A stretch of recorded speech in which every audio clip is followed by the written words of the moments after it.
Pavol, chceš urobiť Klaudiu šťastnou? Ožeň sa. Klaudia, ty chceš urobiť Pavla tiež šťastným? Tak by to malo byť.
Preto tá spoločná otázka, chcete urobiť šťastným a šťastnou?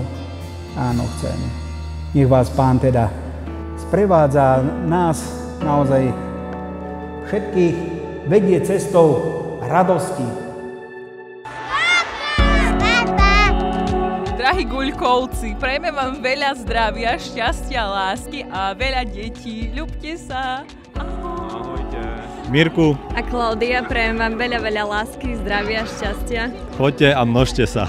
Tak ako vieme, láska ide cez žalúdok, tak aby Klaudia robila Paľovi každé ráno chlebík s masielkom a s lekvarikom. Touto cestou by sme chceli Paľovi a Klaudii poblahoželať a popriať všetko len to najlepšie na spoločnej ceste životom. Ja by som ešte chcel len dodať, že Paľo, pamätáš si na tie začiatky, keď sme spolu začínali chodiť taxíkom do Hniezdného? Ja za Nikolou a ty za Klaudiou? Na to, ako som ti potom písal, keď si mal vodičky a auto, že kedy ideme? Ideme za svojimi priateľkami a že kedy ma vyzdvihneš domov, alebo že či pôjdem taxíkom? Ja ti za to ďakujem, lebo som veľmi rád, že mohol si ma vyzdvihnúť a že sme mohli ísť spolu. A nech sa vám darí na tej spoločnej ceste životom. Dnes ste si spojili srdcia v jedno. Nech vás láska sprevádza verne a pevno. V dobrom aj v zlom, ruka v ruke. Nech šťastie býva vo vašom zväzku vždy v skutočnej muke. Veľa šťastia, zdravia, veľa lásky, veľa detí, aby ste boli spolu s Klaudiou šťastní a nech sa vám spĺňa všetky vaše sny. To vám želám ja, Milan a Jakub. Paľku, Klaudia, veľa šťastia, zdravia v spoločnej ceste. Paľku, zažili sme si toho veľa, či už v rámci chát, v rámci stanováčiek, alebo tak, Klaudia tiež, niečo sme si zažili spolu. Čiže veľa šťastia v spoločnej ceste a moje najobľúbenejšie pekné sviatky a veľa vody. Pri mikrofóne Adam Lenčeš a Dominik Olniak a bývalí spolužiaci Klaudie Regeciovej. A prajeme jej všetko dobré do života. Aby boli šťastní s Palinom a aby... Zdraví. A hlavne boli zdraví. Aby mali veľa detí a veľmi pekných zdravých. Minimálne 3 deti. Tak sme sa rozhodli teda. A naozaj, aby boli šťastní, zdraví a nech sú spolu minimálne navždy. Tak, a ešte ďalej.